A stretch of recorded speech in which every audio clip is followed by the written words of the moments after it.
So for today, we will talk about linear regression with categorical predictors in here. And so first case is just we have k as 2 in here. The category number is just 2, and we are going to have that linear regression. And we can use just discrete or categorical explanatory variables, and they may be made up of k distinct groups or levels to model the mean response here, okay?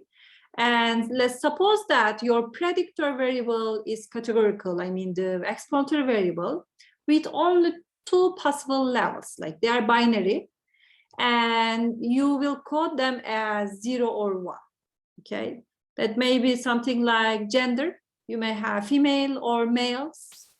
And the interpretation of the model parameters in here, which are beta zeros and beta 1, not really intercept and slope anymore, okay? We can think them as 2 intercepts, guys. We can think beta 0 and beta 1 as 2 intercepts. And your beta 0, that's important, provides the baseline or reference value of the response when x equals 0, okay?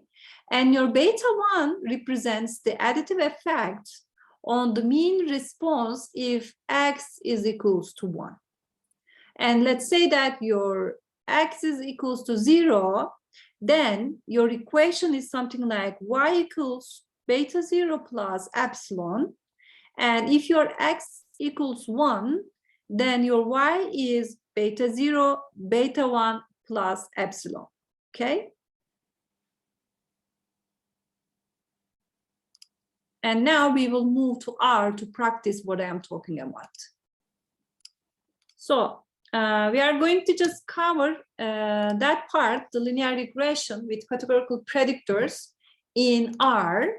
And our example data is just the survey data in library mass in here. And when I run this part, I just load the library and call the data. And now we see the first 6 lines of each variable in here when we use the head comment in this example, okay? And you see that maybe if you just check out for the dimension of your data, you see that we have 12 variables and 238 observations. And when you just check out for the summary, you see that, for example, gender is categorical variables with 2 levels in here. This is one example. Or this W hand, which is what? Writing hand of students, is some 2 categories in here.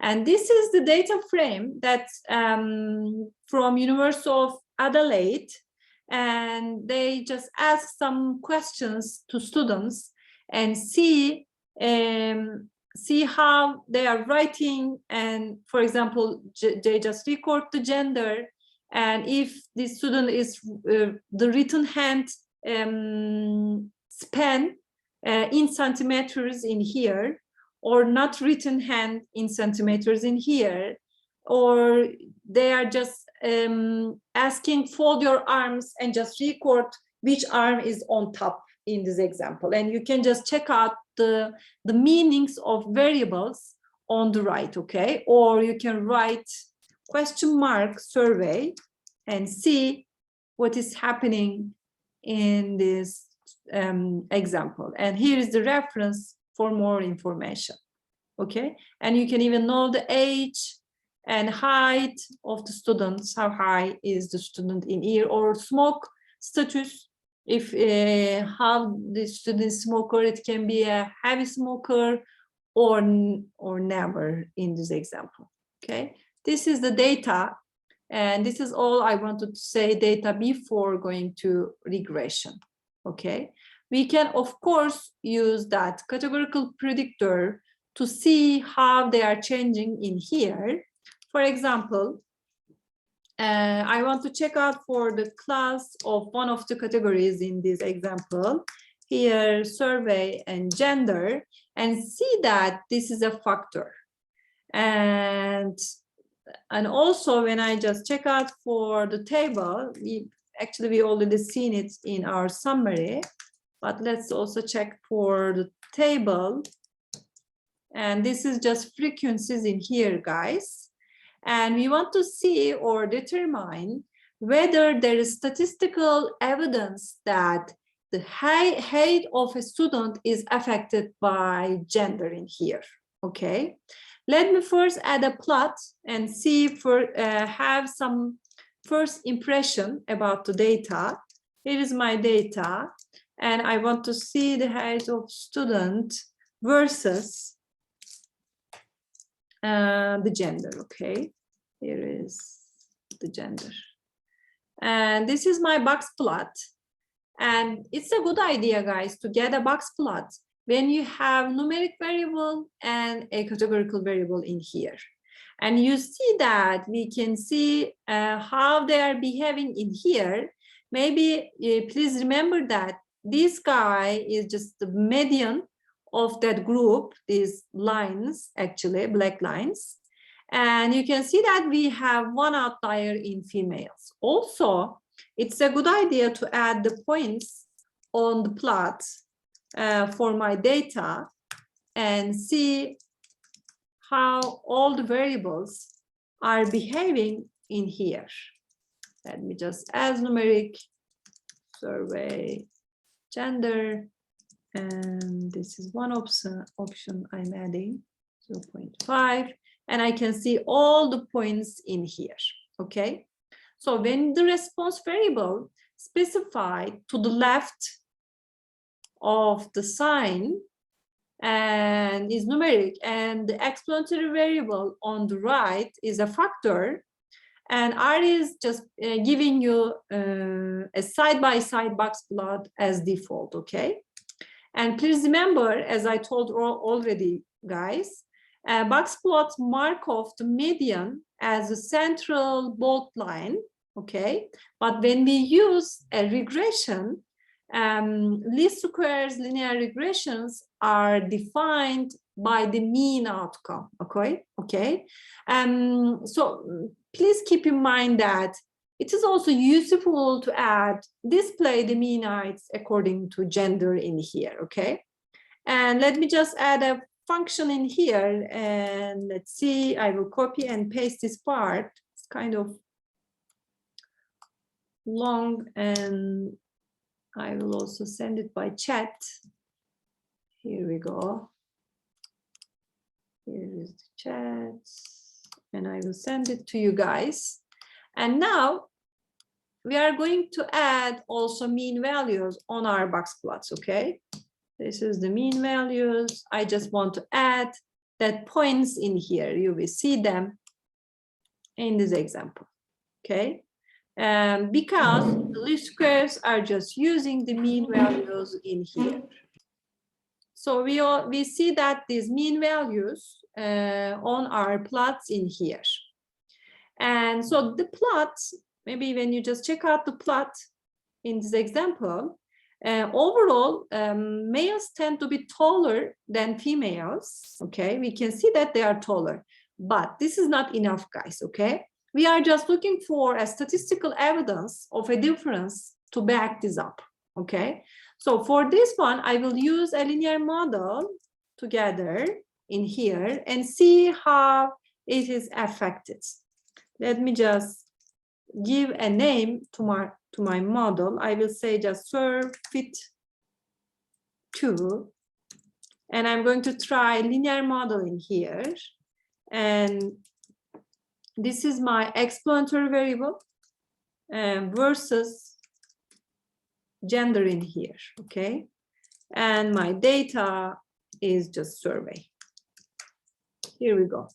And when I say summary of that serve fit 2, and I'm going to see the output of my model in here. The first one is just the call of that one, and you see that we are seeing that intercept beta 0 and beta 1 for this example. Please remember that for gender we have 2 categories, and that's why we only have one estimation in here as beta 1. And the estimate of beta 0 is reported as intercept in this example again. And this is the estimate of the mean height if a student is female, guys, okay? Maybe you can see that this is male. That means your reference value is female, okay? And intercept is related to female in here, okay? This is the estimate of the mean height if a student is female. The estimate of beta 1 is reported as sex male, this one, and the corresponding regression coefficient of 13.13 is the estimated difference that is imparted upon the mean height of a student if male. You can see the difference. So you can see that if the student is male instead of female, you can expect to have it has like 13 points taller than the females in here as average, okay? And y hat for a male is this guy plus this guy for males, guys. So after that one, after seeing the summary of the model and having some idea about the difference between males and females, I will do some prediction in here, okay? Prediction means we are going to predict some values for some explanatory variables. Because there are only two possible values for x for your explanatory variable, prediction is kind of straightforward here, okay? Let me just generate some extra observations. Here are my extra observations, guys. And I'm going to generate them as factor because we need factors in here. And let's say I have one female to predict and one male. And let's say, sorry guys, again, one male and again, one male and one female. Okay, this is my extra observations. You may want to see them. Here we go. It has two levels. You can see that it has two levels as male and female. And when you want to predict, according to these extra observations, you can just use the predict function and give the name of your model, surfeit2. And here is my naive data. It is just looking for a naive data. And you should just give the same data frame as the data set in here. The name was gender, the sex I mean, and we are going to use extra observations in here. This is the data frame. Oh, and I'm going also looking for that, I'm going to look for that interval here, that confidence interval, guys, okay? And the level is 0.9. It depends, okay? It depends on you. And you see that for each of them, I have the fit for females and males, and they are same in here, you can see them. And also we are having a confidence interval of the significance level of 90% in here. And you see that we just have the confidence interval for our predictions for this example, guys. So after the regression with categorical variables with two levels, we are going to move to multi-level variables. And in regression modeling, we are using dummy coding to create several binary variables from a categorical variable like x in here. Instead of using that single categorical variable with possible realizations such as x equals 1 to 2 to k, we record it into several yes/no variables, okay? This is important, guys. Here are your possible realizations. Let's say you have k levels for your variable, and then for each of them, you are just coding them as 0, 1, 0, 1 for each levels in here. And let's say when you have k levels, you are going to have k minus 1 variables in there. And then in fitting this model, we use k minus 1 of the dummy binary variables, and one of them behaves like a reference or baseline level, and it is incorporated into the overall intercept of the model, guys, okay? And then you will end up with a model something like this one. You have y hats and beta 0, and this guy is for reference level. And then you have beta 1 hat x2, beta 2 hat x3 to the beta k minus 1 hat xk in here. Okay, this is the final model we have. And please keep in mind that each guy is in here just representing one dummy variable with yes, no to the corresponding levels of that predictor. And from this model, let's say your observation x3 is 1, and all other binary values are therefore 0. Then you see that observation will have had a value of x equals 3 for the original categorical variable in here. And the predicted mean value of the response will be something like this one, guys. Y hat plus beta 3 true. This is the example for x equals 3 or your x3 equals 1 in here. This is the equation you will get, or final estimation you will get in here. Let me just move to our studio and practice that one in there. And I think it's going to be more clear for you to see what's happening. So now we practice the multi-level variables in R. And let's say, here we go. We will again work with the survey data set. Please remember that guy. We already used that one. And we have some variables in here. And when we just check out for the summary, and you will see that we have some variables which has like categorical variables, which has more than 2 levels, like smoke. This smoke in here, you see that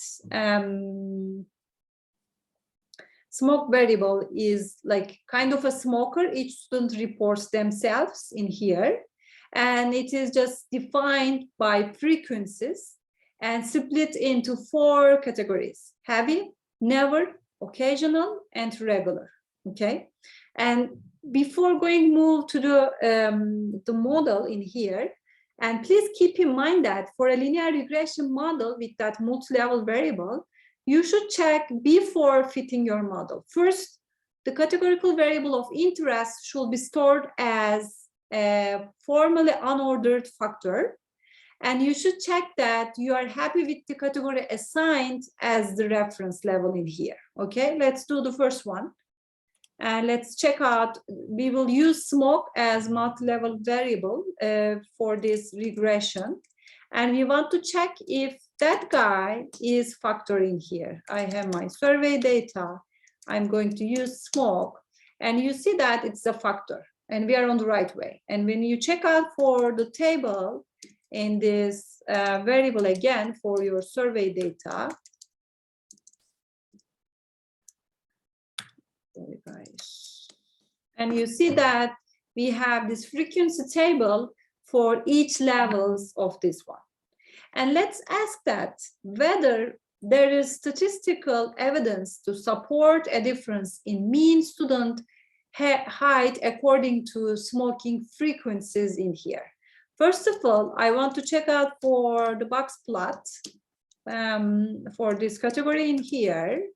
Here is my variable versus smoke, and the data is my survey data. Okie dokie, here we go. This is the box plot for each category, and you see the median values in here. And maybe I don't observe too much differences, but we should check out for this one. And also I want to add the points in here, guys, the mean values, because the least square is just looking for the mean values instead of median, okay? And then we are just checking for that ones too. But I'm not really observing a difference in here, depending on the smoking status for height variable. But let's see if we have any statistical evidence for this difference in here. I'm going to generate another model and just give it a name as SURFIT3. And again, we are using a linear model. And we have this explanatory variable and smoke as explanatory variable. And our data is just survey data. And when you just check out for the summary in here, and you see that we have estimations for 3 levels and 1 intercept. That means that your heavy is just your reference level for these data sets. And we don't see any statistically significant difference between these levels in here, okay? So we get estimates of coefficients corresponding to that dummy binary variables for 3 of the 4 possible categories in here, and 3 non-reference levels actually, okay? As you may remember that the reference category is just heavy, which is represented by beta 0, this guy. Here is my estimate, and this is just overall intercept. And with other coefficients providing the effects associated with an observation in one of the other categories in here, guys, okay? And maybe you can see that if you never smoke, it is giving you that estimation, and it means that you are almost 2 centimeters shorter rather than heavy smoker. And we see that actually we don't see any significant differences between them, and actually they are not statistically significant. That's why we are not giving any estimation in here, okay? But still we can find some point estimates as an example, okay?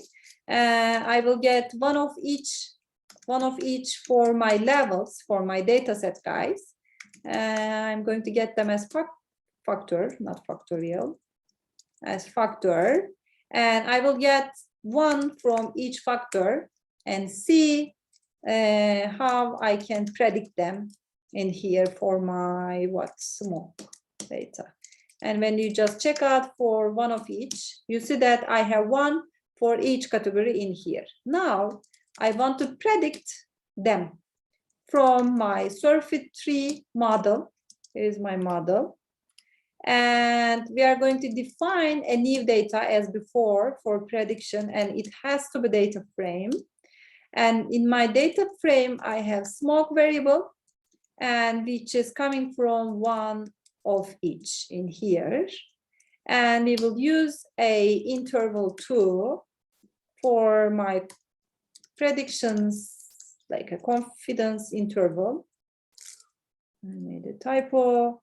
And again, I'm just providing a level, significant levels in here, 0. Let's say 95, okay? And when you just run this part, you get a 1 fit for each of your predictions in here. This is for heavy. Then I guess you are moving to, let's say, never, occasionally, or regularly in here. And let's say a student in occasion category, for example, is predicted to have mean height of 173.02 in this example, okay? And the output from the model summary earlier shows that none of them, these binary dummy variable coefficients, are considered statistically significant from 0 because your p-values are too large. And we also see that in here we have a very, very small R-square and adjusted R-squares. They also indicates that barely any of the variation in the response can be explained by changing the category of smoking frequencies in here. Okay? Ya aslında hocam causal inference bakıyoruz değil mi?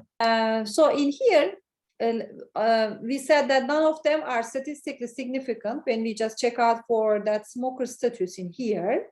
Let's say one of the levels was in fact highly significant. That means, let's say you have like a small p-value around here, like one of them. And if you have one of them as significant, it would imply that the smoking factor as defined here as a whole does have a statistically detectable effect on the response, okay? Even if other levels were still associated with very high p-values, guys, okay? And redefining the reference level also important for us. Maybe you want to just change the level, the reference level, or re-level your factor. And these functions allows you to choose which level comes first in the defining of a given factor vector object in here. And you design as a reference level in subsequent model fitting in here. In the current example in here, let's say we have that example, and let's say you would rather have non-smokers as the reference level. I think this is making more sense. I want to change that reference level. Let's say I have smoke reordered variable. I'm going to define it. Let's say re-level. This is just re-leveling your factor. I will use it in here, survey, smoke, and my reference is just never, okay? I think this is making more sense, how they are changing. And when you just check out for the levels in smoke reordered data, you see that they have never, heavy, occasionally, and regularly. And please remember, LM imposes dummy coding only if the exponential variable is an unordered factor vector in here, guys. Topic. So after that one, we also have one last topic I want to cover. We may also treat categorical variables as numeric, okay? And so in some occasions, guys, it is not wrong to treat your categorical variables as numeric in here. And if your intended categorical variable is numeric, then LM performs just linear regression exactly as it were a continuous numeric predictor, okay? Then it just estimates a single regression coefficient instead of like generating 3 or 4, depending on your category. In here, you only have one regression coefficient, and this is interpreted as per 1 unit change in the mean response, okay? When you just think about it, you may find it inappropriate if the original exponential variable is supposed to be made up of distinct groups in here, okay? But in some settings, in some data sets, especially when the variable can be naturally treated as numeric discrete, this treatment is not only valid statistically, but also had with interpretation value, okay? So we can just move to empty cards. Maybe you remember that data set. And let's say you are interested in variables, mileage, MPG, and number of cylinders in here, okay? Then it is now perfectly sensible to automatically think of cycle as a categorical variable. You have cycles in here as 4, 6, and 8. Please remember that one. And we can just take this MPG to be the response variable and see how the box plot is working. I'm going to generate a box plot for this example. We are going to use empty cars. I think we already used that one in one of our videos. And here we have MPG versus empty cars $, let's say cylinder, number of cylinders in here. And I want to add something like xlab, like cylinders. And we also have ylab as MPG. When I run my box plot, you see that we have 3 levels of cylinders, 4, 6, and 8. And I think it does make sense if we just use that category as numeric variable, because we can just naturally treat it as numeric discrete in here, and it's going to be really helpful for us, guys, okay? Let me just fit the data. I'm giving it a name. I will carve it by using LM linear model function again. I have MPG versus cylinder, and my data is just empty cars. Here we go. I have my summary function to see the output of my model. And you see that now we have only one variable in here, and it's statistically significant, okay? I can just say that for each single additional cylinder, the model says your mileage will decrease by, let's say, 2.88 mpg on average, guys. Okay, and we can also see it on the plot. Let's say what I mean. I have another plot in here for my empty cars, mpg versus empty cars again. Let's say I have the cylinder, number of cylinders, and again my X lab is just cylinders, and Y lab is mpg in here. And I want to also add an ebb line, a linear line, to my data or to my plot, guys. WD equals 2. And you see that for each cylinder, the MPG is just going down in here. Okay, this is kind of nice in this example. And it is very, very useful to use that cylinder as numeric or continuous variable. And some researchers fit that category or discrete predictors as continuous variable purposefully, okay? They just do it on purpose, guys. First, it allows interpolation. For example, you could use this model to evaluate the average MPG for, let's say, for 5 cylinders. If you use that cylinder as a category for 4, 6, and 8 levels, you cannot use it, guys. But when you use that one as numeric, you can even just do some interpolation. And second, it means there are fewer parameters that require estimation.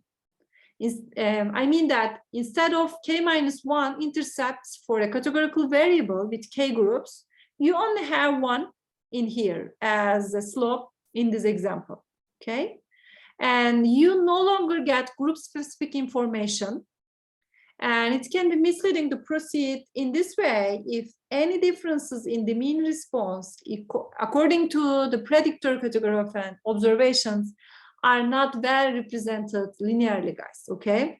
And detection of significant effects can be lost altogether. Now, let's say we want to just model that data one more time, adding that cycle as categorical, okay? And I'm going to just convert that one as a factor before. Let's see what I mean. Again, I'm running my CarFit. Let's say we have linear model, and again, we have MPG as our response variable. And this time, I'm going to use cylinder as factor. And my data is just empty cars. Here we go. And when you have your summary in CarFit, and you see that now we have like, sorry guys, let me run that one more time. And we have like 2 factors in here instead of one variable. And again, they are statistically significant. And you can just see the differences between them by MPG in this example. And your R-square is not that bad. Same in here. And this is all I wanted to say or give some information about a linear regression with categorical variables.